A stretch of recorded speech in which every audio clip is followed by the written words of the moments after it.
The year is 2099, and let me tell you, trying to eat a breakfast burrito on Mars is a literal hostage situation.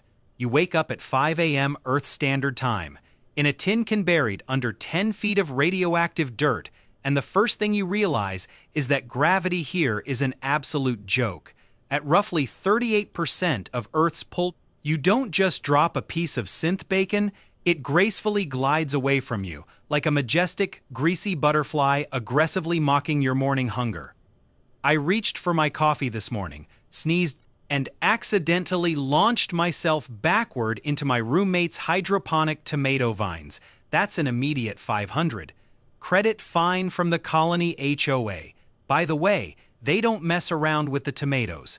Welcome to Jezero City, the glowing jewel of the Martian frontier, where slick corporate brochures promised a sci-fi utopia. The grim reality is just living in an interstellar DMV that constantly smells like burnt ozone and metallic depression, and the dust, oh my god, the dust. Nobody warned us about the regolith.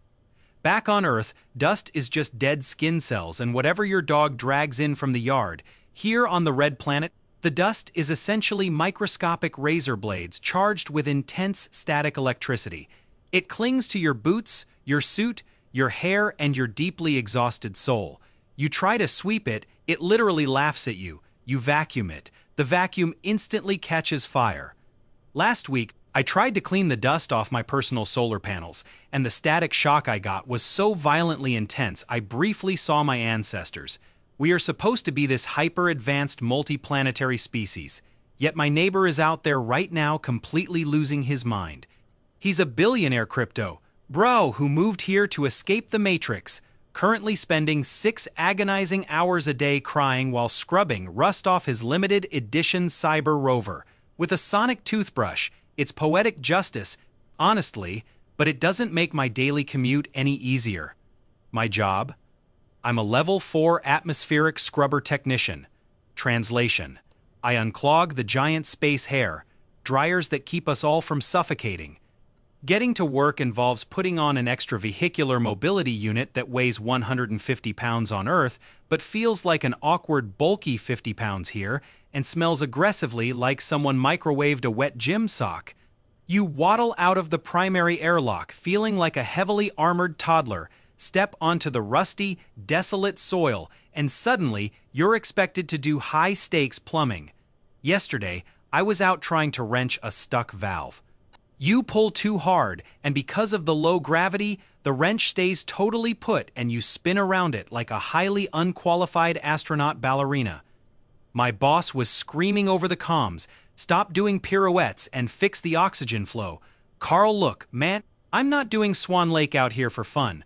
Orbital physics is actively bullying me." Then there's the Martian weather. The Hollywood movies make dust storms look like these apocalyptic walls of doom that will rip your face off and throw a rover into orbit. Spoiler alert, the atmosphere here is so incredibly thin, like barely 1% of Earth's density, that a massive 60-mile per hour wind feels like a golden retriever gently breathing on your ankle. You won't get blown away, but the microscopic dust completely blacks out the sun for weeks at a time, plunging the entire colony into total darkness. Suddenly, everyone's solar power drops to zero, and we're all huddled in the subterranean cafeteria, playing Uno by the emergency LED lights and eating recycled protein paste that allegedly tastes like chicken but actually tastes like pure despair. And the temperature? Oh, it's a balmy 70 degrees Fahrenheit at noon around the equator, so you're sweating in your thermal base layer, thinking maybe Mars isn't so bad after all. But the very second the sun dips below the horizon, boom, minus 100 degrees.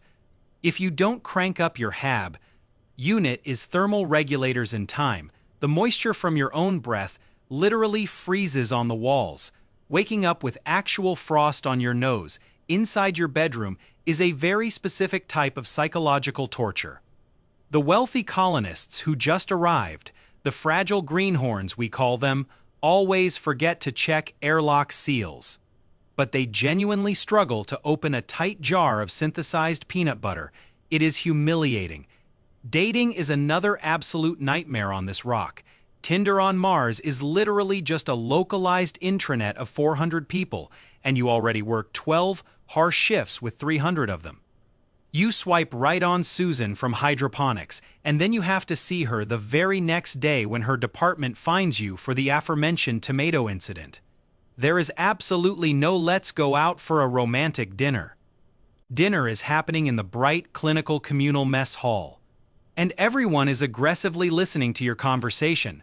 So, how much oxygen do you have saved up in your 401k? It's tragic.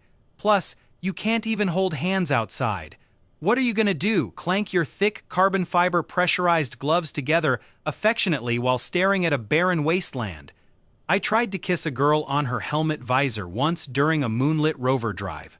I misjudged the low-gravity momentum and headbutted her so hard we both got severe concussion warnings from our suit diagnostics. Romance is completely dead, and Mars killed it with blunt force trauma. Just when you think you've finally figured out the bizarre rhythm of this rusty rock, the planet throws a massive curveball. Yesterday, a routine seismograph check detected a Marsquake. Now, tectonic activity here is usually pretty boring. Just a little rattle to remind you that you live on a giant, geologically dead sphere floating in the void. But this one, it severely fractured the main subsurface ice reserve pipeline in Sector 7. Do you know what happens to highly pressurized water when it suddenly erupts into an environment with near zero pressure and sub-freezing temperatures? It instantly boils and freezes at the exact same time. It's a literal thermodynamic nightmare. So suddenly, there's a massive geyser of boiling ice chunks violently shooting into the thin pink sky, tearing straight through our primary communication array. And guess whose shift it was to fix the external comms? That's right, mine.